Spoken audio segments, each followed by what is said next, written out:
अस्सलामुअलैकुम या साहिबुल असर व ज़मान बाफिज़ान मुर्शद अब्द हैदर। हुमस वाली वीडियो का दूसरा हिस्सा है।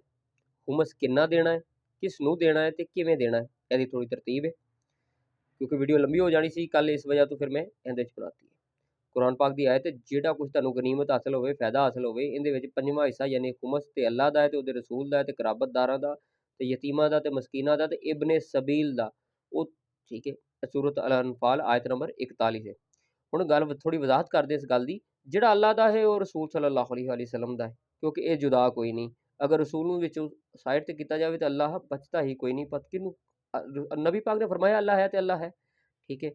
ਇਹ ਤੇ ਸਮਝ ਆ ਗਿਆ ਤੁਹਾਨੂੰ ਕਿ ਅੱਲਾਹ ਦਾ, ਰਸੂਲ ਦਾ, ਅੱਲਾਹ ਦੀ ਇਤਾਅਤ, ਰਸੂਲ ਦੀ ਇਤਾਅਤ, ਅੱਲਾਹ ਦੀ ਇਤਾਅਤ, ਠੀਕ ਹੈ, ਇਹ ਹਿੱਸਾ ਆ ਗਿਆ। ਹੁਣ ਜਿਹੜਾ ਜ਼ਿਕਰ ਹੋਇਆ ਨਾ ਯਤੀਮਾਂ ਦਾ, ਮਸਕੀਨਾਂ ਦਾ ਤੇ ਕਰਾਬਤਦਾਰਾਂ ਦਾ, ਇਹ ਯਤੀਮ ਮਸਕੀਨ ਕਰਾਬਤਦਾਰ ਵੀ ਉਹ ਨੇ ਜਿਹੜੇ ਆਲੇ ਰਸੂਲ ਸੱਲੱਲਾਹੁ ਅਲੈहि ਵਸੱਲਮ ਨੇ, ਕੋਈ ਗੈਰ ਨਹੀਂ। ਇਹ ਉਹ ਨੇ ਜਿਹੜੇ ਗਰੀਬ ਮਸਕੀਨ ਉਹ ਨੇ। ਤੇ ਇਹਦੀ ਵਜ਼ਾਹਤ ਮੈਂ ਮਜ਼ੀਦ ਹੋਰ ਕਰਦਾ ਵਾਂ। ਹੁਣ ਆਖਰ ਦੇ ਵਿੱਚ ਜਿਹੜਾ ਇਬਨੇ ਸਬੀਲ ਦਾ ਜ਼ਿਕਰ ਹੋਇਆ, ਯਾਨੀ सबील, इब्ने सबील, इब्ने सबील, सबील के बेटे का हक, सबील के बेटे का हक। ਹੁਣ ਗੱਲ ਕਰਨ ਦਾ ਮਕਸਦ ਇਹ ਕਿ ਲੋਕਾਂ ਨੇ ਜਿੱਥੇ ਕਿਹਾ सबील ਅੱਲਾ, ਅੱਲਾ ਦਾ ਰਾਸਤਾ, ਅੱਲਾ ਦਾ ਰਾਸਤਾ, ਤੁਸੀਂ ਸਿਰਾਤ ਅੱਲਾ ਜ਼ੀਨਾ ਅਨਮ ਤਾਂ ਨਹੀਂ ਮੰਗਦੇ। ਸਿਰਾਤ ਰਸਤਾ ਅਰਬੀ ਵਿੱਚ ਸਿਰਾਤ ਨੂੰ ਕਹਿੰਦੇ ਨੇ, ਸਿਰਾਤ ਨੂੰ ਰਸਤਾ ਕਹਿੰਦੇ, सबील ਹੋਰ ਚੀਜ਼ ਹੈਗੀ। ਤੇ ਮੌਲਾ ਅਲੀ ਨੇ ਨਹੀਂ ਫਰਮਾਇਆ ਮੈਂ ਅੱਲਾ ਦੀ सबील ਆ, ਨਾ ਨੂੰ सबीलुल्लाह, ਅਸੀਂ ਅੱਲਾ ਦੀ सबील ਆ, ਮੈਂ ਅੱਲਾ ਦੀ सबील ਆ। ਮੌਲਾ ਅਲੀ ਫਰਮਾਉਂਦੇ ਨੇ ਮੈਂ ਅੱਲਾ ਦੀ सबील ਆ। ਤੇ ਅੱਲਾ ਇਹ ਮੈਂ ਜਿਹੜਾ ਇਲਮ ਤੁਹਾਨੂੰ ਦੱਸ ਰਿਹਾ ਆਲੇ ਰਸੂਲ ਸੱਲੱਲਾਹੁ ਅਲੈहि ਵਸੱਲਮ ਨੇ ਫਰਮਾਨ ਚੋਂ ਦੱਸ ਰਿਹਾ, ਮੈਂ ਕੋਈ ਆਪਣੇ ਕੋਲੋਂ ਤਰਜਮਾ ਕਰਕੇ ਦੱਸ ਰਿਹਾ। सबील ਦੇ बेटे ਦਾ हक है। ਤੇ ਇਸ ਟਾਈਮ ਅਲੀ ਦਾ बेटा कौन है? वक़्त ਦਾ इमाम, इमाम ज़माना सल्लल्लाहु अलैहि वसल्लम, यानी कि सबील ਦੇ बेटे ਦਾ हक, यानी अली ਦੇ बेटे ਦਾ हक, इमाम ज़माना ਦਾ हक सल्लल्लाहु अलैहि वसल्लम। ओए होए ओ बाबा, ਜਦੋਂ ਆਲੇ ਰਸੂਲ ਕੋ ਦੀਨ ਨਹੀਂ ਲਓਗੇ ਤੇ ਫਿਰ ਇਹੋ ਕੁਛ ਹੀ ਹੋਏਗਾ ਨਾ। ਇਹ ਸਜ਼ਾ ਹੈ ਤੁਹਾਨੂੰ ਅਹਿਲੇ ਬੈਤ ਕੋ ਦੀਨ ਨਾ ਲੈਣ ਦੀ। ਉਹੀ ਗੱਲਾਂ ਨੇ, ਹਜ਼ਾਰਾਂ ਸਾਲ ਦੀਆਂ ਕਿਤਾਬਾਂ ਮੌਜੂਦ ਨੇ, ਲੇਕਿਨ ਆਲੇ ਰਸੂਲ ਦੀਆਂ ਕਿਤਾਬਾਂ ਹੀ ਮੌਜੂਦ ਨਹੀਂ। ਹਾਂ ਲੋਕ ਕਹਿੰਦੇ ਹਾਂ ਮੌਜੂਦ ਨੇ, ਪਰ ਸਾਰੇ ਮੰਨਦੇ ਨਹੀਂ ਨਾ, ਉਹ ਕਹਿੰਦੇ ਨਹੀਂ ਮੌਜੂਦ। ਲੇਕਿਨ ਜਿਹੜਾ ਬੰਦਾ ਤੇ ਆਲੇ ਰਸੂਲ ਦੇ ਮੰਨਣ ਵਾਲਾ, ਉਹਨੂੰ ਤੇ ਤਰਜਮਾ ਕੋਈ ਔਖਾ ਨਹੀਂ, ਕੋਈ ਪਰੇਸ਼ਾਨੀ ਨਹੀਂ ਉਸਨੂੰ। ਲੇਕਿਨ ਪ੍ਰੋਬਲਮ ਸਿਰਫ ਉਹਨੂੰ ਹੈ ਜਿਹਨੇ ਆਲੇ ਰਸੂਲ ਕੋ ਦੀਨ ਨਹੀਂ ਲਿਆ। ਉਹ ਕਹੇਗਾ ਲੈ ਕਿ ਤਰਜਮਾ ਨਿਕਲ ਆਇਆ। ਅਰਬੀ ਵਿੱਚ ਸਿਰਾਤ ਨੂੰ ਰਸਤਾ ਕਹਿੰਦੇ ਨੇ। ਇਹ ਇਬਨੇ सबील ਲਫ਼ਜ਼ ਇਬਨੇ सबील ਇਸਤੇਮਾਲ ਹੋਇਆ, सबील के बेटे का हक, ਇਮਾਮ ਜ਼ਮਾਨਾ ਦਾ ਹੱਕ। ਹੁਣ ਪਤਾ ਲੱਗ ਗਿਆ ਕਿ ਹੱਕ ਕਿਹਦਾ ਹੈ। ਅੱਗੇ ਚੱਲਦੇ ਹਾਂ। ਲੋਕ ਕਹਿੰਦੇ ਨੇ ਕਿ ਕਿਸੇ ਵੀ ਗਰੀਬ ਨੂੰ ਖੁਮਸ ਦੇ ਦਈਏ, ਕਿਸੇ ਨੂੰ ਵੀ ਦੇ ਸਕਦੇ ਹਾਂ। ਵੇਖੋ ਜੀ, ਉਹ ਕੋ ਕਹਿ ਸਕਦਾ ਲਓ ਜੀ ਗਰੀਬਾਂ ਦਾ, ਮਸਕੀਨਾਂ ਦਾ ਹੱਕ ਲਿਖਿਆ ਤੇ ਹੈਗਾ। ਤਾਂ ਫਿਰ ਮੈਂ ਦੱਸ ਚੁੱਕਿਆ ਹਾਂ ਕਿ ਇਹ ਆਲੇ ਰਸੂਲ ਦੇ ਵਿੱਚ ਜਿਹੜੇ ਗਰੀਬ ਨੇ, ਜਿਹੜੇ ਮਸਕੀਨ ਨੇ, ਜਿਹੜੇ ਯਤੀਮ ਹੈ, ਉਹਨਾਂ ਦਾ ਹੱਕ ਹੈ।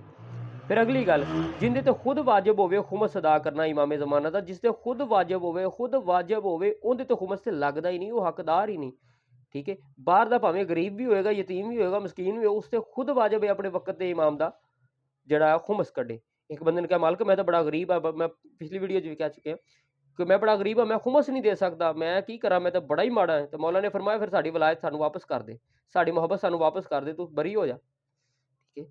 ਖੁਮਸ ਦੀ ਮਾਫੀ ਨਹੀਂ ਹੈ, ਠੀਕ ਹੈ। ਹੁਣ ਖੁਮਸ ਆਪਣੇ ਇਮਾਮ ਤੱਕ ਕਿਵੇਂ ਪਹੁੰਚਾਈਏ? ਉਹ ਤੇ ਗਾਇਬ ਨੇ। ਹੁਣ ਕੈਸੀ ਗੱਲ ਹੈ ਜਿਸ ਨੇ ਖੁਮਸ ਦੇ ਉੱਤੇ ਇੰਨੀਆਂ ਸਜ਼ਾਵਾਂ ਰੱਖੀਆਂ। ਹੁਣ ਮੇਰੀ ਪਹਿਲੀ ਵੀਡੀਓ ਤੁਸੀਂ ਵੇਖੀ ਹੋਈ ਤਾਂ ਉਹਦੇ 'ਚ ਤੁਹਾਨੂੰ ਸਾਰਾ ਕੁਝ ਮੈਂ ਦੱਸਿਆ ਤਫਸੀਲ ਨਾਲ। ਜਿਸ ਦੇ ਉੱਤੇ ਇੰਨੀਆਂ ਸਜ਼ਾਵਾਂ ਨੇ ਕਿ ਖੁਮਸ ਨਾ ਦੋਗੇ ਤੇ ਤੁਹਾਡੀ ਹਰਾਮ ਕਮਾਈ ਹੈ, ਤੁਹਾਡਾ ਇਬਾਦਤ ਕੋਈ ਕਬੂਲ ਨਹੀਂ, ਤੁਹਾਡੀ ਨਮਾਜ਼ ਕੋਈ ਕਬੂਲ ਨਹੀਂ, ਸਖਤ ਸਜ਼ਾ ਹੋਏਗੀ। ਭਲਾ ਐਵੇਂ ਕਿਵੇਂ ਹੋ ਸਕਦਾ? ਤਾਂ ਉਹਨੇ ਕੋਈ ਮੈਥਡ ਹੀ ਨਾ ਰੱਖਿਆ ਹੋਵੇਗਾ ਖੁਮਸ ਲੈਣ ਦਾ। ਕੋਈ ਤਾਂ ਮੈਥਡ ਰੱਖਿਆ ਹੋਏਗਾ ਨਾ। ਇਹ ਤਾਂ ਕੋਈ ਨਾ ਹੋਇਆ ਕਿ ਇੱਕ ਸਾਈਡ ਤੇ ਸਜ਼ਾ ਸੁਣਾ ਕੇ ਦੂਸਰਾ ਉਹਦਾ ਹੱਲ ਵਾਸਤੇ ਕੋਈ ਹੱਲ ਵੀ ਕੋਈ ਨਾ ਰੱਖਿਆ ਹੋਵੇ। ਐਵੇਂ ਤਾਂ ਫਿਰ ਮਾਲਕ ਨੇ ਫਿਰ ਅਦਲ ਤਾਂ ਨਾ ਕੀਤਾ। ਪਰ ਉਹ ਤੇ ਆਦਲ ਨੇ, ਬਲਕਿ ਆਦਲ ਵੀ ਨਹੀਂ, ਉਹ ਕਰੀਮ ਨੇ, ਖਤਰਨਾਕ ਹੱਦ ਤੱਕ ਕਰੀਮ ਨੇ। ਅੱਛਾ ਵੈਸੇ ਗੱਲ ਦੱਸੋ, ਉਹ ਕਹਿੰਦੇ ਜੀ ਇਮਾਮ ਤੇ ਗਾਇਬ ਹੈ, ਉਹਨਾਂ ਤੱਕ ਕਿਵੇਂ ਪਹੁੰਚਾਈਏ? ਵੈਸੇ ਇੱਕ ਗੱਲ ਹੈ ਕਿ ਨੀਚ ਤੋਂ ਕੋੜੇ ਸੀ ਬੰਦੇ, ਇਹਨਾਂ ਪਹੁੰਚਾਉਣਾ ਨਹੀਂ ਚਾਹਿਆ, ਨਹੀਂ ਤਾਂ ਕੋਈ ਨਾ ਕੋਈ ਹੱਲ ਤੇ ਕੱਢ ਸਕਦੇ ਸੀ। ਆਪਣੇ ਇਮਾਮ ਨੂੰ ਰੀਜ਼ਾ ਲਿਖ ਦਿਓ, ਫਿਰ ਪਾਣੀ ਵਿੱਚ ਪਾਉਂਦੇ ਹੋ ਕਿ ਜੀ ਤੁਹਾਡਾ ਅਕੀਦਾ ਹੈ ਕਿ ਮਾਲਕ ਤੱਕ ਪਹੁੰਚਦਾ, ਤੇ ਪਹੁੰਚ ਵੀ ਜਾਂਦਾ ਹੈ। ਪਾਣੀ ਦੇ ਹਵਾਲੇ ਕਰ ਦਿਓ ਕਿ ਸਾਡੇ ਮਾਲਕ ਦੇ ਹਵਾਲੇ ਕਰ, ਸਾਡੇ ਮੌਲਾ ਦੇ ਹਵਾਲੇ ਕਰ, ਸਾਡੇ ਇਮਾਮ ਜ਼ਮਾਨਾ ਨੂੰ ਸਾਡਾ ਰੀਜ਼ਾ ਜਿਹੜਾ ਖਾਤੇ ਭੇਜ, ਤੇ ਯਕੀਨ ਹੈ ਪਹੁੰਚ ਵੀ ਜਾਂਦਾ ਹੈ। ਤੁਹਾਨੂੰ ਪਾਣੀ ਦੇ ਹਵਾਲੇ ਦਰਿਆ ਦੇ ਹਵਾਲੇ ਕਰ ਦਿਓ ਨਾ ਆਪਣੀ ਉਸ ਰਕਮ ਨੂੰ, ਕਿ ਪਾਣੀ ਨੂੰ ਕਹੋਗੇ ਇਹ ਪਾਣੀ ਮੇਰੇ ਵਕਤ ਦੇ ਇਮਾਮ ਦੇ ਪਹੁੰਚਾ ਦੇ। ਫਿਰ ਉੱਥੇ ਕਹੋਗੇ ਉਹ ਤੇ ਜ਼ਾਇਆ ਨਾ ਹੋ ਜਾਵੇ, ਕਿਤੇ ਤੁਹਾਡਾ ਖਾਤ ਨਹੀਂ ਡੁੱਬਦਾ ਤੇ ਉਹ ਪੈਸੇ ਡੁੱਬ ਜਾਣਗੇ ਤੁਹਾਡੇ। ਬੜੀ ਗੱਲ ਹੈ। ਅੱਗ ਦੇ ਹਵਾਲੇ ਕਰ ਦਿਓ। ਆਦਮ अलैहिस्सलाम ਦੇ ਜਿਹੜੇ ਬੇਟਿਆਂ ਦੀ ਕੁਰਬਾਨੀ ਅੱਗ ਹੀ ਤੇ ਆ ਕੇ ਲੈ ਕੇ ਗਈ ਸੀ ਜੀ। ਅੱਗ ਦੇ ਹਵਾਲੇ ਕਰ ਦਿਓ, ਅੱਗ ਨੂੰ ਕਹਿ ਦੇ ਮੇਰੇ ਮੌਲਾ ਤੱਕ ਪਹੁੰਚਾ ਦੇ। ਤੂੰ ਨੀਅਤ ਤੇ ਕਰ।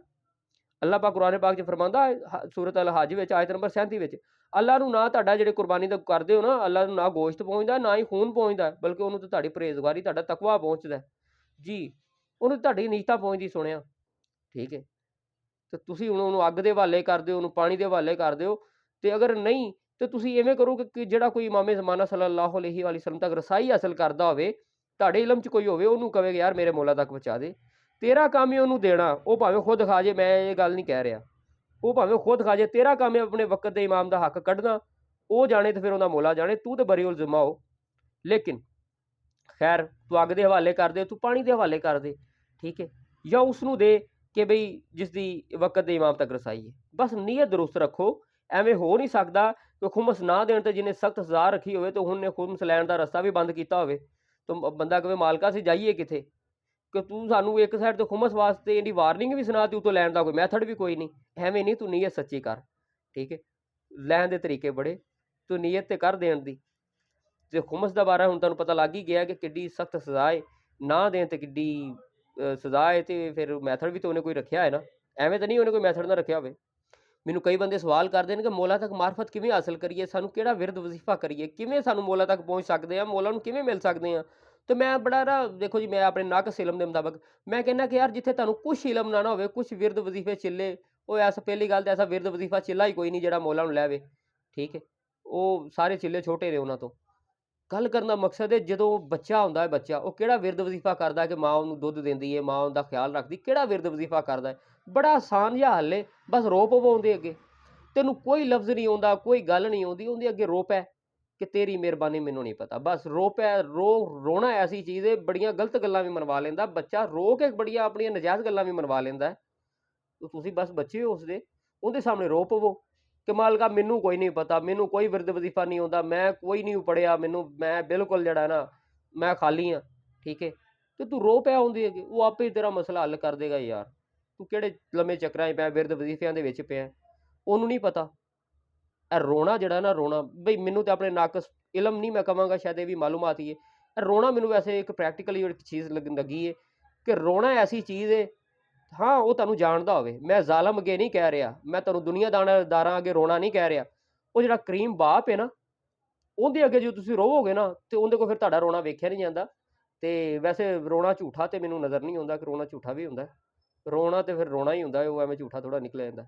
ਬਾਕੀ ਤੂੰ ਸੱਚਾ ਹੋ ਕੇ ਰੋ ਕੇ ਤੇ ਵਿਖਾ ਉਹਦੇ ਸਾਹਮਣੇ, ਤੇਰੇ ਆਪਣੀ ਮੁਸ਼ਕਿਲਾਂ ਹੱਲ ਹੋ ਜਾਣਗੀਆਂ। ਜਿੱਥੇ ਤੈਨੂੰ ਕੋਈ ਇਲਮ ਨਹੀਂ ਨਾ, ਇਹ ਰੋ ਕੇ ਤੈਨੂੰ ਉਹ ਬੜਾ ਵੱਡਾ ਆਲਮ ਕਰ ਛੱਡੇਗਾ। ਮੌਲਾ ਨੇ ਵੈਸੇ ਹੀ ਫਰਮਾਇਆ ਹੈ ਕਿ ਮੌਲਾ ਅਲੀ ਬਾਦਸ਼ਾਹ ਨੇ ਕਿ ਮੇਰਾ ਮੁਹਿਬ ਭਾਵੇਂ ਅੰਗੂਠਾ ਛਾਵੇ, ਉਹੀ ਤਾਂ ਪੜ੍ਹਿਆ ਲਿਖਿਆ ਆਲਮ ਹੈ, ਤੇ ਮੇਰਾ ਜਿਹੜਾ ਬੂਝ ਰੱਖਣ ਵਾਲਾ ਚਾਹੇ ਦੁਨੀਆ ਦਾ ਆਲਮ ਕਿਉਂ ਨਹੀਂ, ਉਹੀ ਤਾਂ ਜਾਹਲ ਹੈ। ਪਰ ਸ਼ਰਤ ਦੱਸਾਂ, ਉਹ ਅਲੀ ਅੱਜ ਦਾ ਅਲੀ ਹੈ, ਠੀਕ ਹੈ। ਬਾਕੀ ਹੁਬ ਅਲੀ ਰਹਿਮਤੁल्ला, बुग़्ज़ अली लानतुल्ला बेशुमार।